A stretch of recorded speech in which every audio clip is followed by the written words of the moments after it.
If you haven't heard about Anchor, it's the easiest way to make a podcast. Let me explain. It's free. There's creation tools that allow you to record and edit your podcast right from your phone or computer. Anchor will distribute your podcast for you so it can be heard on Spotify, Apple Podcast, and lots more. And you can make money from your podcast with no minimum listenership. It's everything you need to make a podcast in one place. Download the free Anchor app or go to anchor.fm to get started. Hello there, my name is Bridget, and you can find me at thetruthaboutliving.com. For now, please enjoy these beautiful works by Neville Goddard.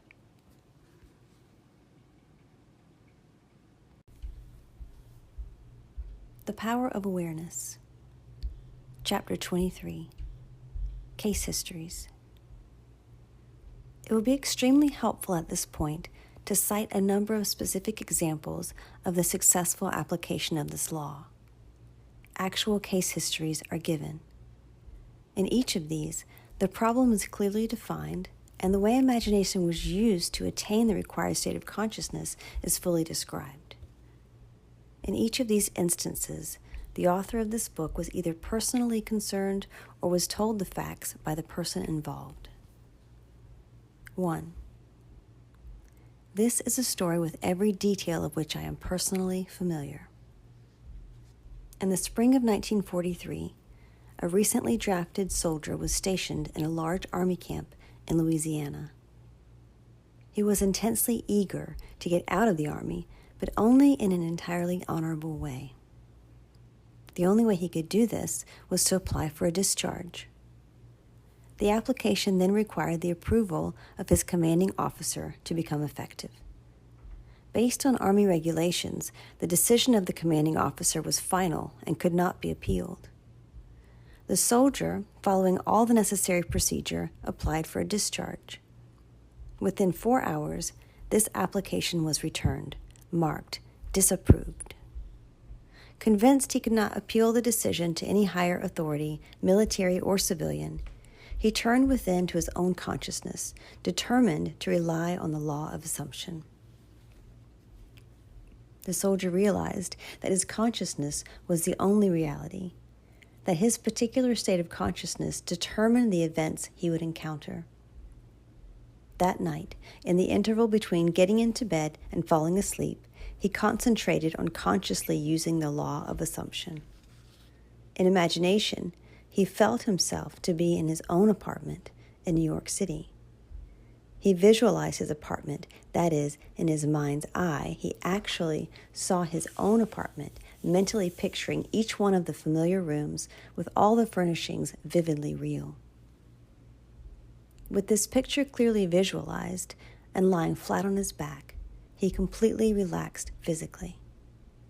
In this way, he induced a state bordering on sleep, at the same time retaining control of the direction of his attention. When his body was completely immobilized, he assumed that he was in his own room and felt himself to be lying in his own bed, a very different feeling from that of lying on an army cot. In imagination, he rose from the bed, walked from room to room, touching various pieces of furniture. He then went to the window and, with his hands resting on the sill, looked out on the street on which his apartment faced. So vivid was all this in his imagination that he saw in detail the pavement, the railings, the trees, and the familiar red brick of the building on the opposite side of the street. He then returned to his bed and felt himself drifting off to sleep. He knew that it was most important in the successful use of this law that at the actual point of falling asleep, his consciousness be filled with the assumption that he was already what he wanted to be. All that he did in imagination was based on the assumption that he was no longer in the army. Night after night, the soldier enacted this drama. Night after night, in imagination, he felt himself honorably discharged, back in his home, seeing all the familiar surroundings and falling asleep in his own bed. This continued for 8 nights. For 8 days, his objective experience continued to be directly opposite to his subjective experience and consciousness each night before going to sleep. On the 9th day, orders came through from battalion headquarters for the soldier to fill out a new application for his discharge. Shortly after this was done, he was ordered to report to the colonel's office. During the discussion, the colonel asked him if he was still desirous of getting out of the army. Upon receiving an affirmative reply, the colonel said that he personally disagreed, and while he had strong objections to approving of the discharge, he had decided to overlook these objections and to approve it. Within a few hours, the application was approved, and the soldier, now a civilian, was on a train bound for home.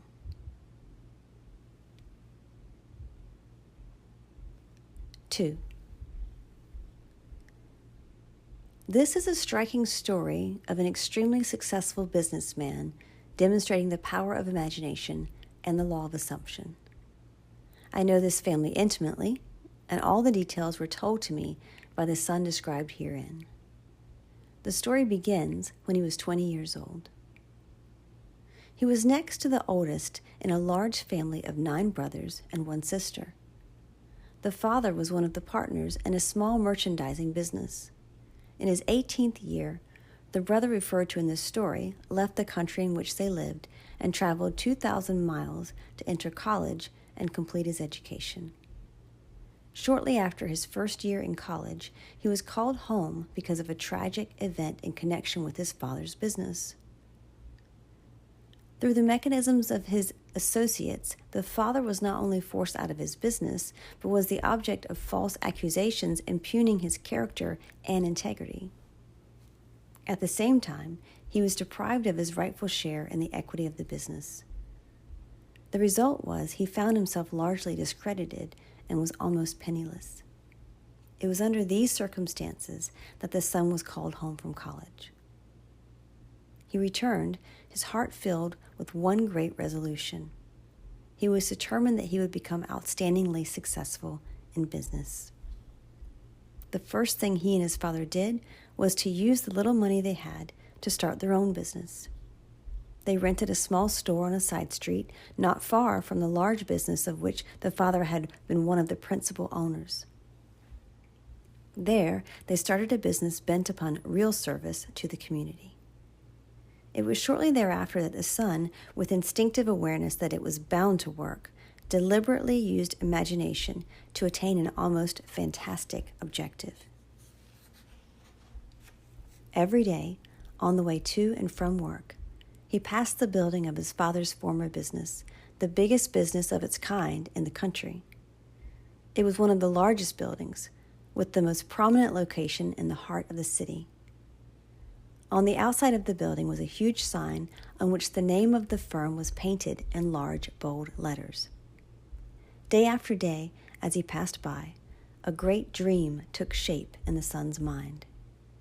He thought of how wonderful it would be if it was his family that had this great building, his family that owned and operated this great business.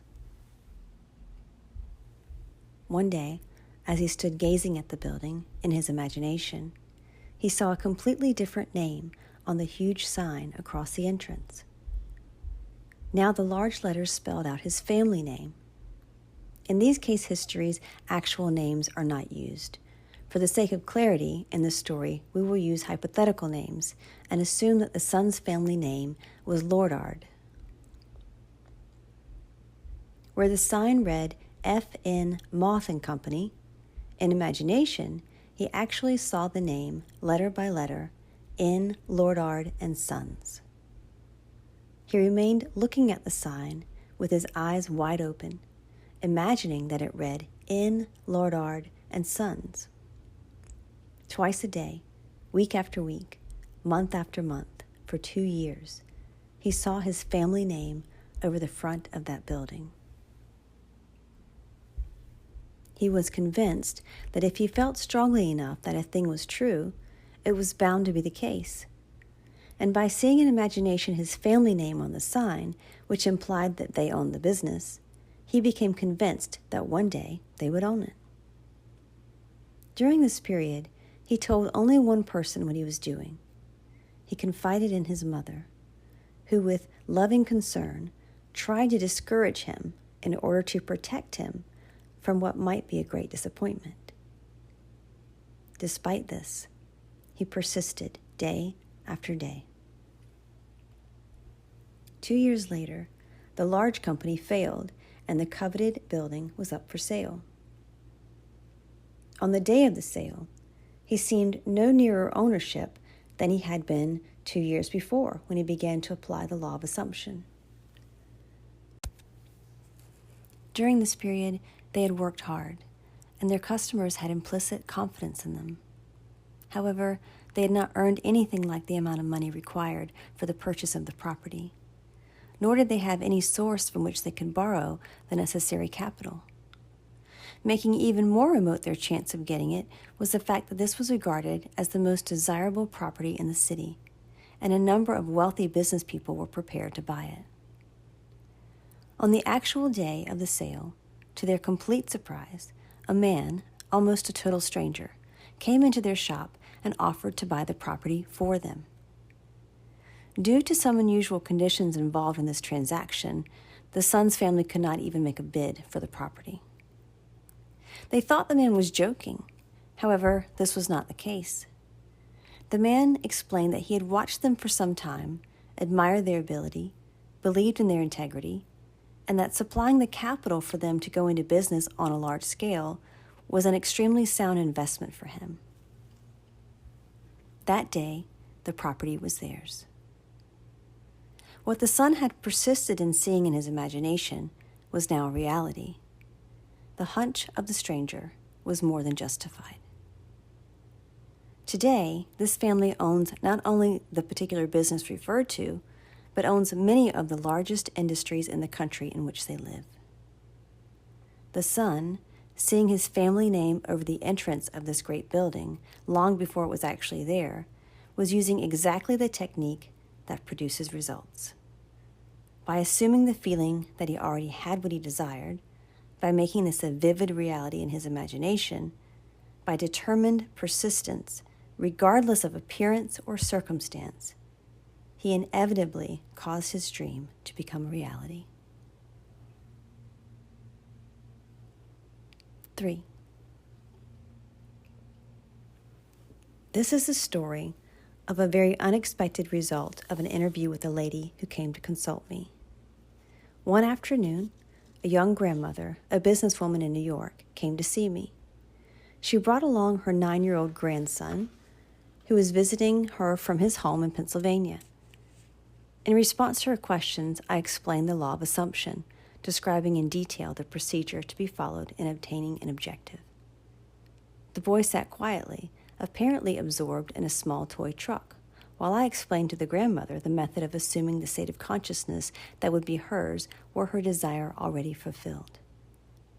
I told her the story of the soldier in camp who each night fell asleep imagining himself to be in his own bed in his own home.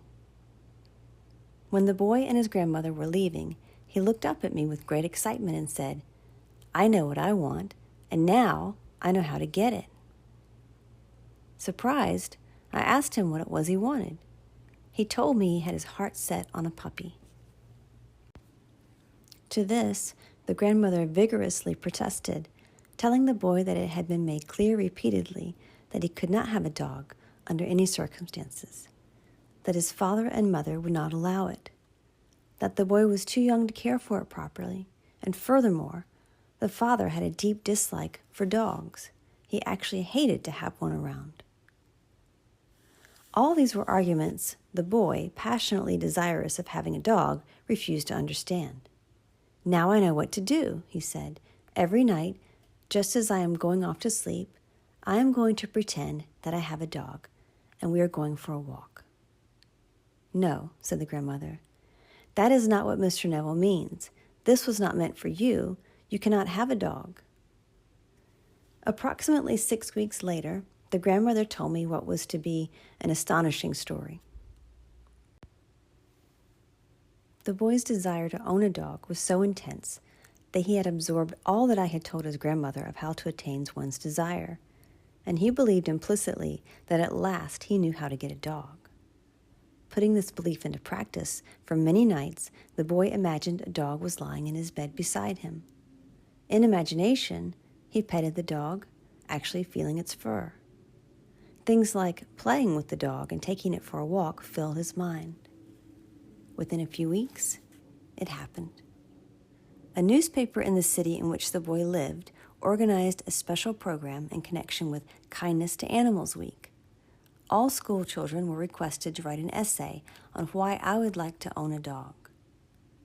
After entries from all the schools were submitted and judged, the winner of the contest was announced.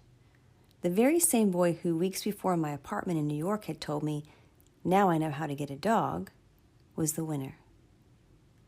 In an elaborate ceremony which was publicized with stories and pictures in the newspaper, the boy was awarded a beautiful collie puppy.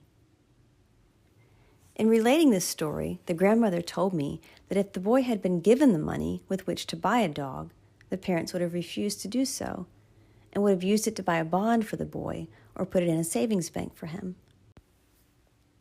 Furthermore, if someone had made the boy a gift of a dog, they would have refused it or given it away. But the dramatic manner in which the boy got the dog, the way he won the citywide contest, the stories and pictures in the newspaper, the pride of achievement, and the joy of the boy himself all combined to bring about a change of heart in his parents. And they found themselves doing that which they never conceived possible. They allowed him to keep the dog. All this the grandmother explained to me, and she concluded by saying that there was one particular kind of dog on which the boy had set his heart. It was a collie.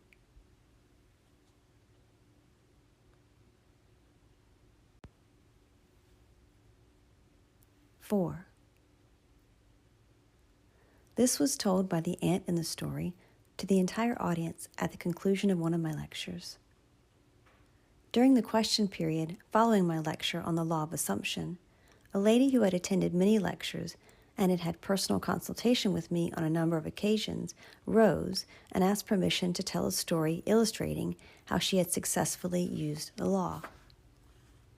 She said that upon returning home from the lecture the week before, she had found her niece distressed and terribly upset. The husband of the niece, who was an officer in the Army Air Force stationed in Atlantic City, had just been ordered, along with the rest of his unit, to active duty in Europe. She tearfully told her aunt that the reason she was upset was that she had been hoping her husband would be assigned to Florida as an instructor.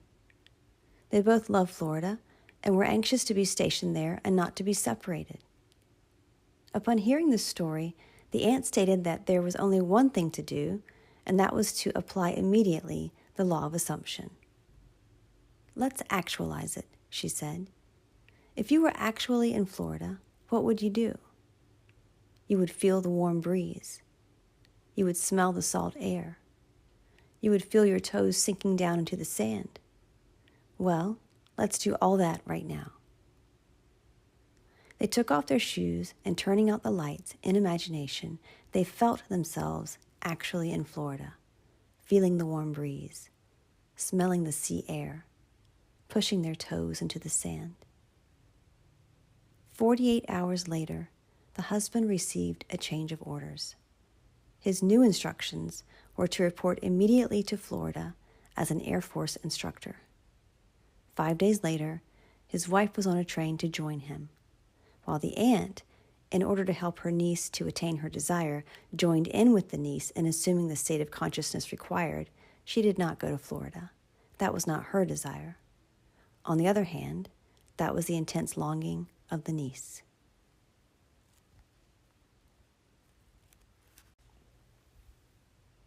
Five. This case is especially interesting because of the short interval of time between the application of this law of assumption and its visible manifestation. A very prominent woman came to me in deep concern. She maintained a lovely city apartment and a large country home. But because the many demands made upon her were greater than her modest income, it was absolutely essential that she rent her apartment if she and her family were to spend the summer at their country home. In previous years, the apartment had been rented without difficulty early in the spring, but the day she came to me, the rental season for summer sublets was over. The apartment had been in the hands of the best real estate agents for months, but no one had been interested even in coming to see it. When she had described her predicament, I explained how the law of assumption could be brought to bear on solving her problem. I suggested that by imagining the apartment had been rented by a person desiring immediate occupancy, and by assuming that this was the case, her apartment actually would be rented.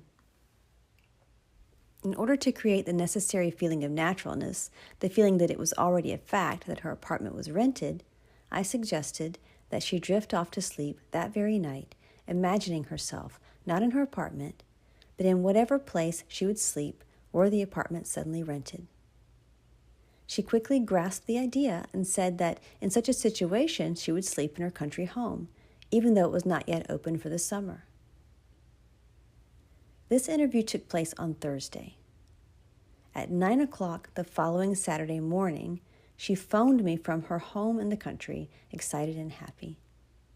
She told me that on Thursday night she had fallen asleep, actually imagining and feeling that she was sleeping in her other bed in her country home many miles away from the city apartment she was occupying. On Friday, the very next day, a highly desirable tenant, one who met all her requirements as a responsible person, not only rented the apartment, but rented it on the condition that he could move in that very day.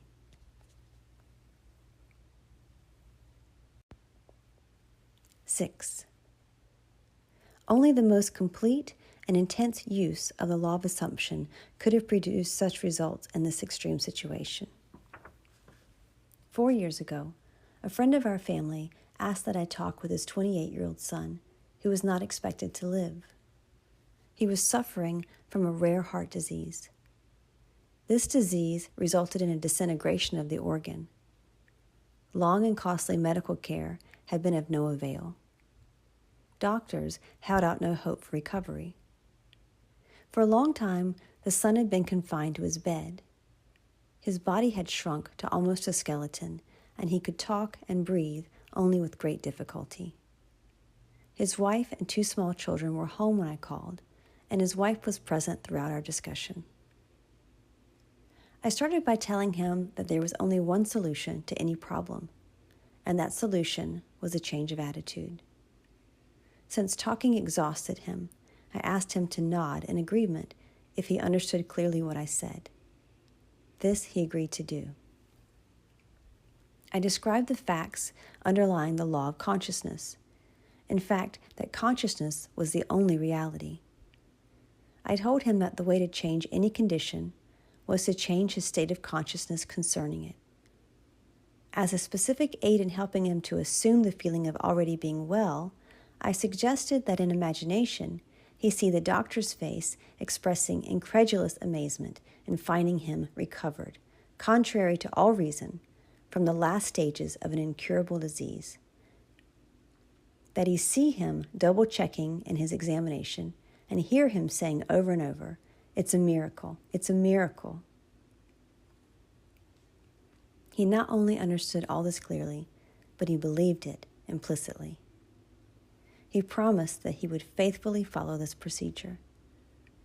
His wife, who had been listening intently, assured me that she too would diligently use the law of assumption and her imagination in the same way as her husband.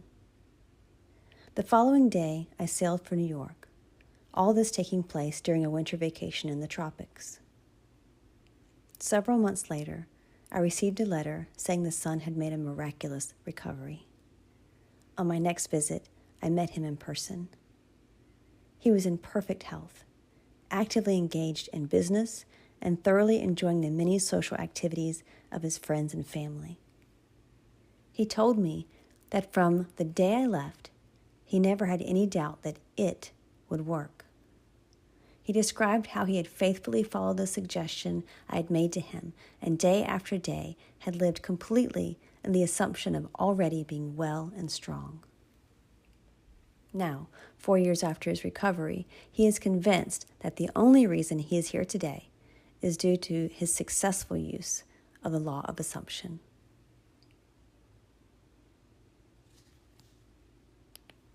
Seven. This story illustrates the successful use of the law by a New York business executive. In the fall of 1950, an executive of one of New York's prominent banks discussed with me a serious problem with which he was confronted. He told me that the outlook for his personal progress and advancement was very dim. Having reached middle age and feeling that a marked improvement in position and income was justified, he had, quote-unquote, talked it out with his superiors. They frankly told him that any major improvement was impossible and intimated that if he was dissatisfied, he could seek another job. This, of course, only increased his uneasiness. In our talk, he had explained that he had no great desire for really big money, but that he had to have a substantial income in order to maintain his home comfortably and to provide for the education of his children in good preparatory schools and colleges. This he found impossible on his present income. The refusal of the bank to assure him of any advancement in the near future resulted in a feeling of discontentment and an intense desire to secure a better position with considerably more money. He confided in me that the kind of job he would like better than anything in the world was one in which he managed the investment funds of a large institution such as a foundation or great university. In explaining the law of assumption, I stated that his present situation was only a manifestation of his concept of himself, and declared that if he wanted to change the circumstances in which he found himself, he could do so by changing his concept of himself.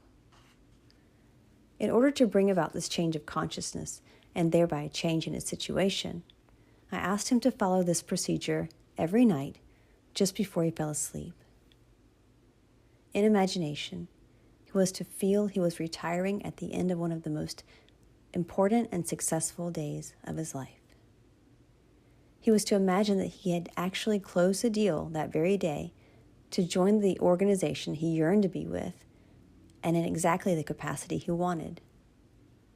I suggested to him that if he succeeded in completely filling his mind with this feeling, he would experience a definite sense of relief. In this mood, his uneasiness and discontent would be a thing of the past. He would feel the contentment that comes with the fulfillment of desire. I wound up by assuring him that if he did this faithfully, he would inevitably get the kind of position he wanted. This was the first week of December. Night after night, without exception, he followed this procedure. Early in February, a director of one of the wealthiest foundations in the world asked this executive if he would be interested in joining the foundation in an executive capacity handling investments. After some brief discussion, he accepted. Today, at a substantially higher income and with the assurance of steady progress, this man is in a position far exceeding all that he had hoped for.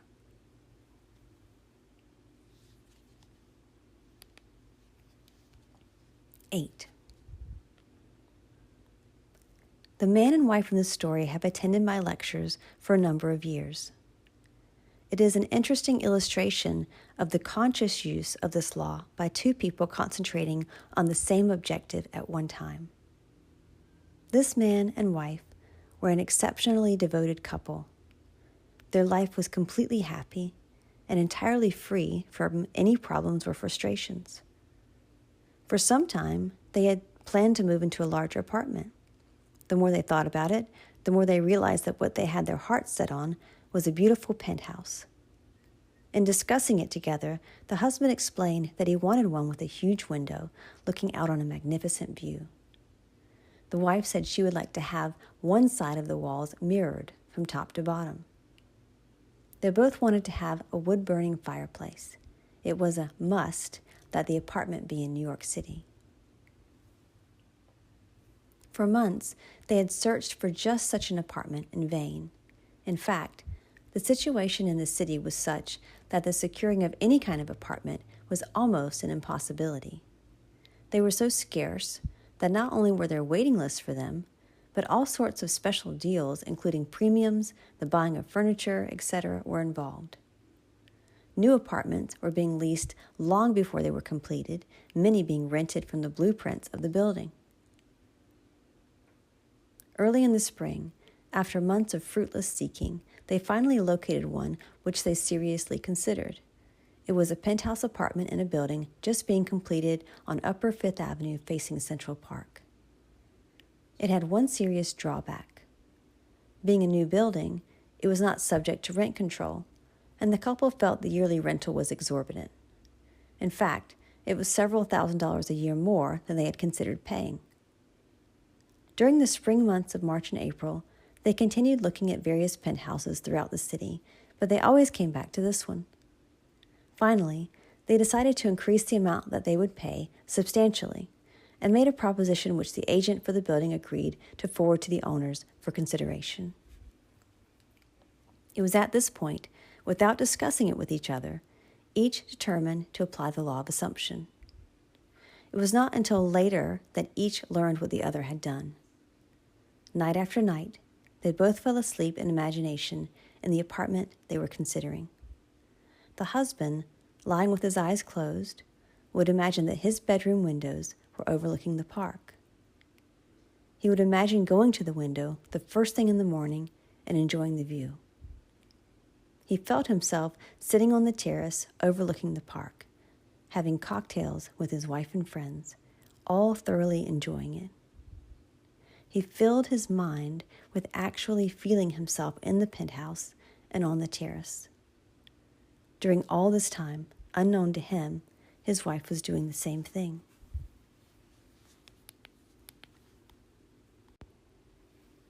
Several weeks went by without any decision on the part of the owners, but they continued to imagine, as they fell asleep each night, that they were actually sleeping in the penthouse.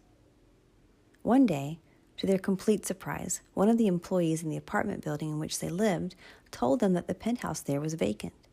They were astonished because theirs was one of the most desirable buildings in the city with a perfect location right on Central Park. They knew there was a long waiting list of people trying to get an apartment in their building. The fact that a penthouse had unexpectedly become available was kept quiet by the management because they were not in a position to consider any applicants for it. Upon learning that it was vacant, this couple immediately made a request that it be rented to them, only to be told that it was impossible. The fact was that not only were there several people on a waiting list for a penthouse in the building, but it was actually promised to one family.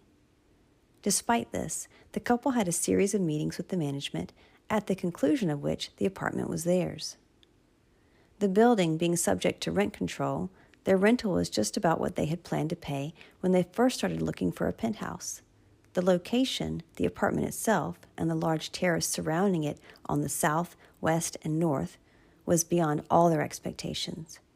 And in the living room, on one side, is a giant window, 15 feet by 8 feet, with a magnificent view of Central Park.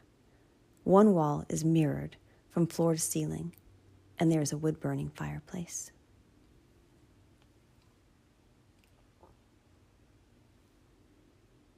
Chapter 24. Failure. This book would not be complete without some discussion of failure and the attempted use of the law of assumption.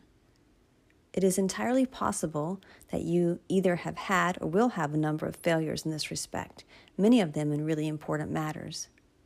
If, having read this book, having a thorough knowledge of the application and working of the law of assumption, you faithfully apply it in an effort to attain some intense desire and fail, what is the reason?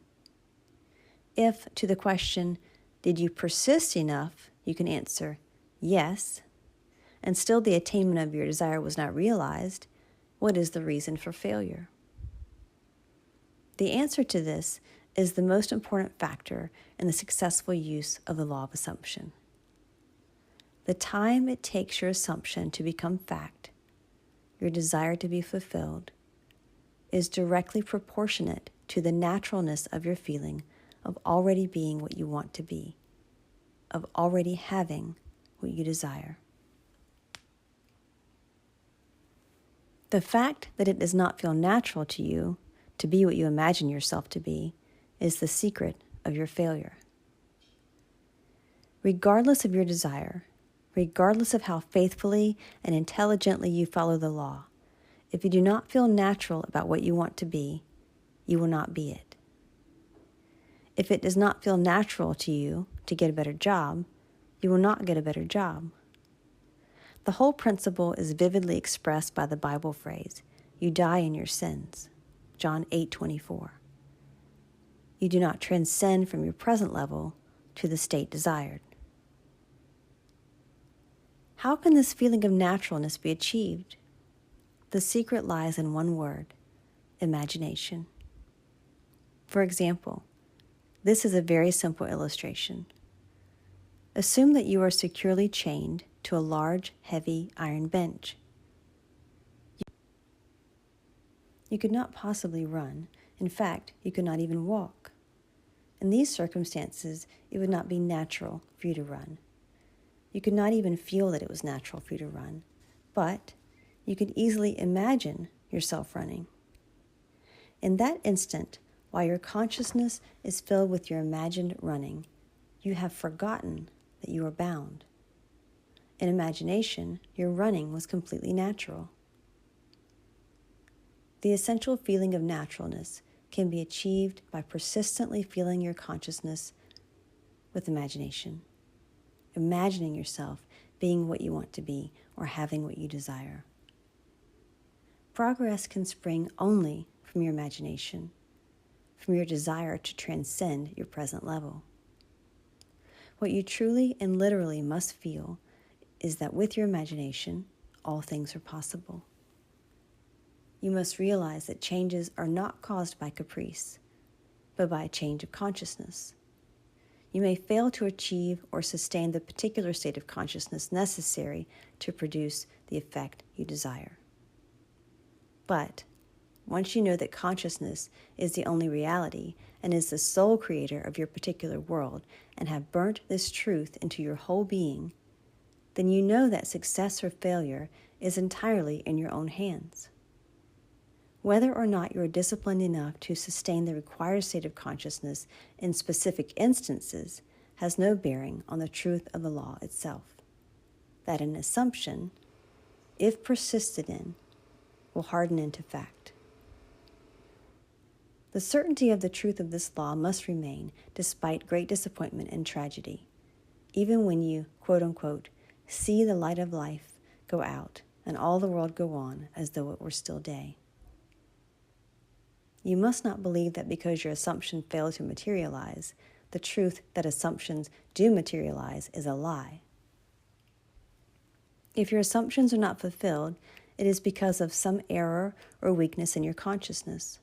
However, these errors and weaknesses can be overcome.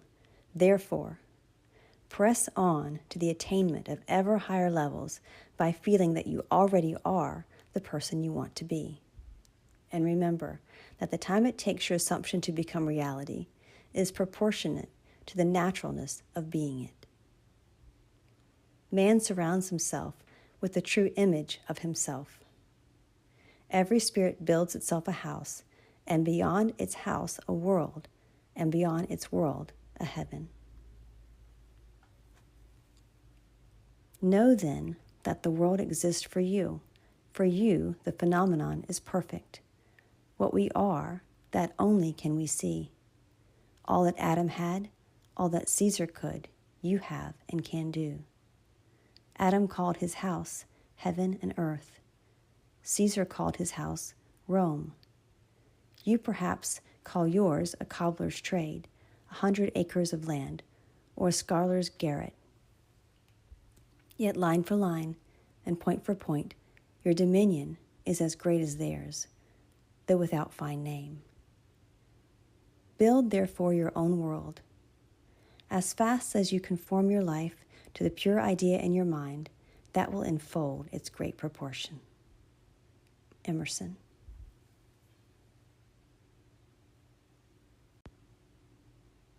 Chapter 25. Faith. A miracle is the name given by those who have no faith to the works of faith. Faith is the substance of things hoped for, the evidence of things not seen. Hebrews 11:1. The very reason for the law of assumption is contained in this quotation. If there were not a deep-seated awareness that that which you hoped for had substance and was possible of attainment, it would be impossible to assume the consciousness of being or having it. It is the fact that creation is finished and everything exists that stirs you to hope, and hope, in turn, implies expectation. And without expectation of success, it would be impossible to use consciously the law of assumption. Evidence is a sign of actuality. Thus, this quotation means that faith is the awareness of the reality of that which you assume, a conviction of the reality of things which you do not see, the mental perception of the reality of the invisible. Consequently, it is obvious that a lack of faith means disbelief in the existence of that which you desire. Inasmuch as that which you experience is the faithful reproduction of your state of consciousness, lack of faith will mean perpetual failure in any conscious use of the law of assumption. In all the ages of history, faith has played a major role. It permeates all the great religions of the world. It is woven all through mythology, and yet today it is almost universally misunderstood. Contrary to popular opinion, the efficacy of faith is not due to the work of any outside agency. It is from first to last an activity of your own consciousness. The Bible is full of many statements about faith, of the true meaning of which few are aware. Here are some typical examples. Unto us was the gospel preached, as well as unto them. But the word preached did not profit them, not being mixed with faith in them that heard it. Hebrews 4:2.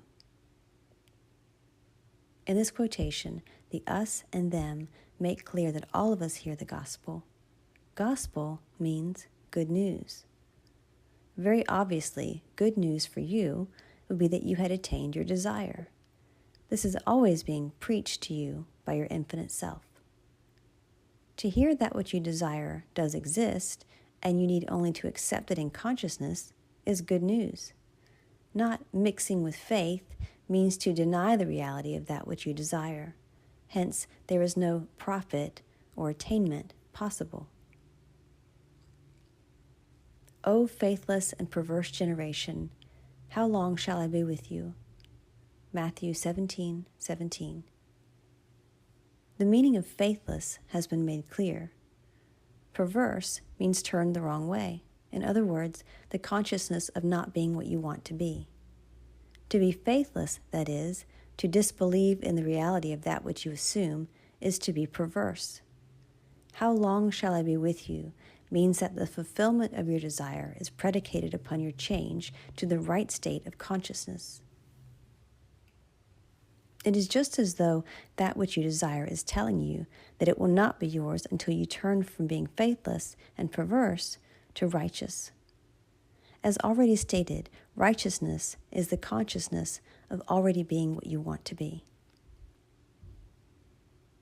By faith he forsook Egypt, not fearing the wrath of the king, for he endured as seeing him who is invisible. Hebrews 11:27. Egypt means darkness, belief in many gods or causes. The king symbolizes the power of outside conditions or circumstances. He is your concept of yourself as already being what you want to be. Enduring as seeing him who is invisible means persisting in the assumption that your desire is already fulfilled. Thus, this quotation means that by persisting in the assumption that you are already the person you want to be, you rise above all doubt, fear, and belief in the power of outside conditions or circumstances, and your world inevitably conforms to your assumption. The dictionary definitions of faith, the assent of the mind or understanding to the truth, unwavering adherence to principle, are so pertinent that they might well have been written with the law of assumption in mind. Faith does not question. Faith knows. Chapter 26. Destiny. Your destiny is that which you must inevitably experience. Really, it is an infinite number of individual destinies, each of which, when attained, is the starting place for a new destiny. Since life is infinite, the concept of an ultimate destiny is inconceivable. When we understand that consciousness is the only reality, we know that it is the only creator. This means that your consciousness is the creator of your destiny. The fact is, you are creating your destiny every moment, whether you know it or not. Much that is good and even wonderful has come into your life without your having any inkling that you were the creator of it. However, the understanding of the causes of your experience and the knowledge that you are the sole creator of the contents of your life, both good and bad, not only make you a much keener observer of all phenomena, but through the awareness of the power of your own consciousness, intensify your appreciation of the richness and grandeur of life. Regardless of occasional experiences to the contrary, it is your destiny to rise to higher and higher states of consciousness, and to bring into manifestation more and more of creation's infinite wonders. Actually, you are destined to reach the point where you realize that through your own desire, you can consciously create your successive destinies. The study of this book, with its detailed exposition of consciousness and the operation of the law of assumption, is the master key to the conscious attainment of your highest destiny. This very day, start your new life. Approach every experience in a new frame of mind, with a new state of consciousness. Assume the noblest and the best for yourself in every respect, and continue therein. Make believe. Great wonders are possible.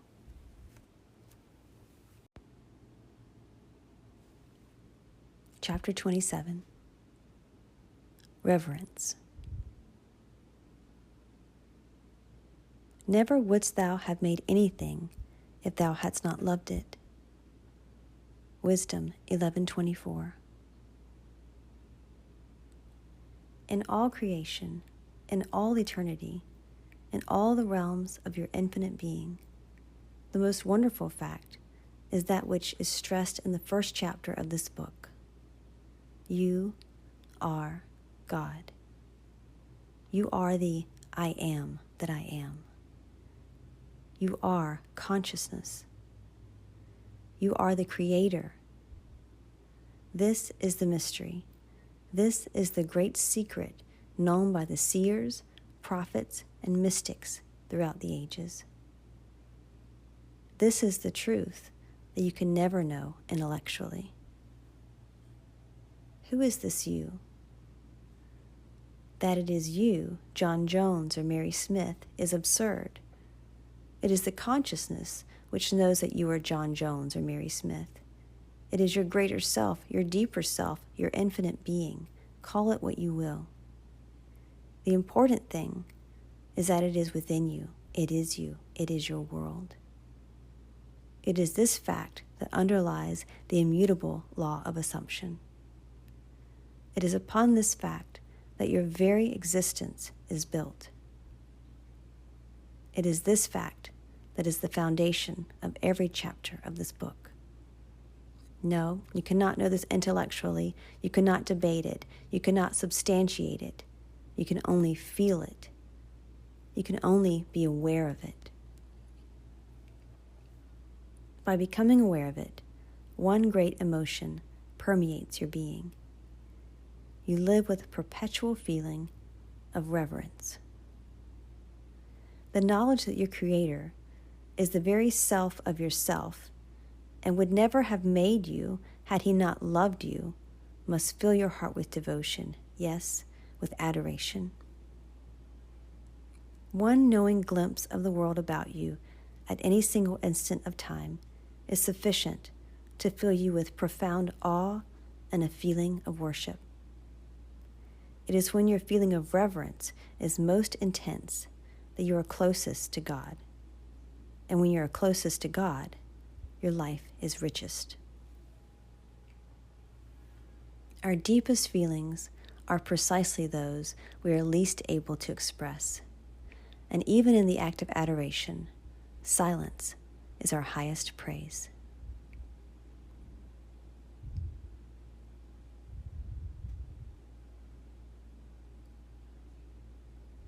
This concludes The Power of Awareness by Neville Goddard. Thank you for listening. Hey, thanks for listening to one of the works of Neville Goddard. I think it's amazing. I think that you're an extraordinary individual by virtue of the fact that you're even here listening to this. And it tells me a couple of things about you. One is that it's important to you to understand the nature of our reality, the nature of life. And Neville describes it and explains it and teaches it so well, so beautifully.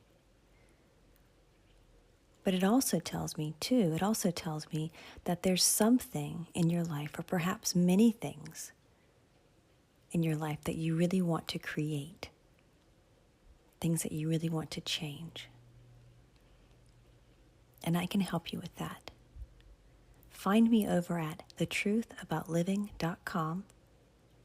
That's thetruthaboutliving.com for coaching, one-on-one private coaching, courses, and community. See you there.